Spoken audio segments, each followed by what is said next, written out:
ठीक है, double standards जो हैं वो इस एग्रीमेंट के बाद भी हमें दिखाई दे रहे हैं कि एक तरफ आप एग्रीमेंट कर लेते हैं, फिर जब आप इंटरव्यू देते हैं तो आप कुछ और बातें कर रहे होते हैं। और जब इस एग्रीमेंट की हम बात करते हैं नौशाद साहब, तो जैसे पहली शिक की मैंने बात की कि जी आप जो है अपनी सरजमीन को इस्तेमाल नहीं होने देंगे पाकिस्तान के खिलाफ, वहीं अफगानिस्तान की तरफ से ये शिक शामिल की गई है कि जी जो पाकिस्तान के अंदर मुहाजिरीन मौजूद हैं अफगान, उनको उसी तरह से ट्रीट किया जाएगा, उनकी उसी तरह से खिदमत की जाएगी, उनका उसी तरह से ख्याल रखा जाएगा जैसे इस कशीदगी से पहले रखा जा रहा था।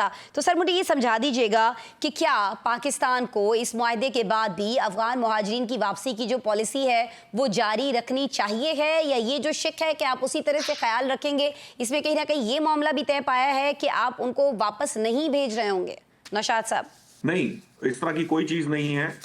ये पॉलिसी जो है ये तयशुदा है और उनको मालूम है और उन्होंने इसे कबूल कर चुका है अफगानिस्तान। ये ऐसी बात नहीं है कि वो उनका मकसद सिर्फ ये है कि कोई एक्स्ट्रा ऑर्डिनरीली उनको जो है क्रैकडाउन करके उनको जो भेड़ बकरियों की तरह लाद के उनको यहाँ ना फेंका जाए।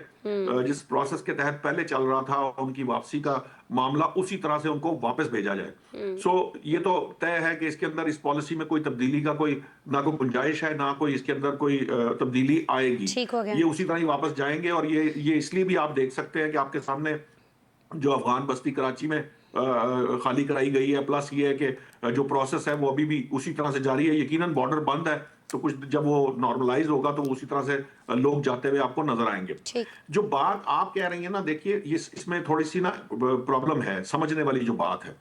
बात ये है कि जिन लोगों के ताउन से अफगान तालिबान अफगानिस्तान में हुकूमत बनाने की पोजीशन में आए, वो ये चाहते हैं कि वो उनको साथ ताउन करे अफगान तालिबान कि वो पाकिस्तान के अंदर एक मखसूस हिस्से पे अपनी खिलाफत कायम कर सके। ये उनके नजरिए की, जिसे कह लीजिए कि उनके दरमियान एक कंसेंसस है कि वहां आपकी हुकूमत बनाने के लिए हमने आपको मदद की, आप यहाँ हुकूमत बनाने के लिए हमें मदद करें। अब इसके गिर्द घूमती है हर चीज। पाकिस्तान इसकी इजाजत नहीं दे सकता। अभी इन्होंने ड्यूरन लाइन का इशू उठाया। ड्यूरन लाइन का मसला बहुत पहले सेटल हो चुका है, उसके ऊपर कोई बहस नहीं की जा सकती, ना उसकी कोई सिस्टम है, क्योंकि वो तो ब्रिटिश रूलर्स ने ही कह दिया था उनको कि ये मामला बहुत पहले सेटल हो चुका।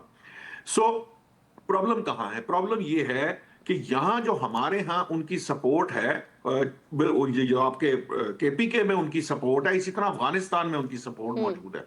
अब वो चाहते हुए भी अगर फर्ज कीजिए कि वो उनसे दागे मुफारकत देने की कोशिश करें, तो होगा क्या? होगा ये कि जो टीटीपी है वो उल्टा अफगान तालिबान के अगेंस्ट चली जाएगी। इसीलिए अब बाज जगहों के ऊपर आप ये देख रहे हैं कि ये बात की जा रही है कि अगर अफगान तालिबान ये रिस्क लेने के लिए तैयार नहीं है तो अल्टीमेटली क्या होगा कि हुकूमत, जो अफगान तालिबान की हुकूमत है, उसका धड़ तख्ता कर दिया जाए, उसकी हुकूमत खत्म कर दी जाए। क्यों? क्योंकि ये कोई एक जगह की हुकूमत नहीं है, तो बड़ी छोटी सी हुकूमत है। काबुल और एक दो एरियाज के ऊपर इनका कंट्रोल है, बाकी तो किसी एरिया पे इनका कंट्रोल है ही नहीं। और वहां पे कोई एक ग्रोह तो है नहीं, और वो सारे के सारे अफगान तालिबान का तख्ता उलटना चाहते हैं।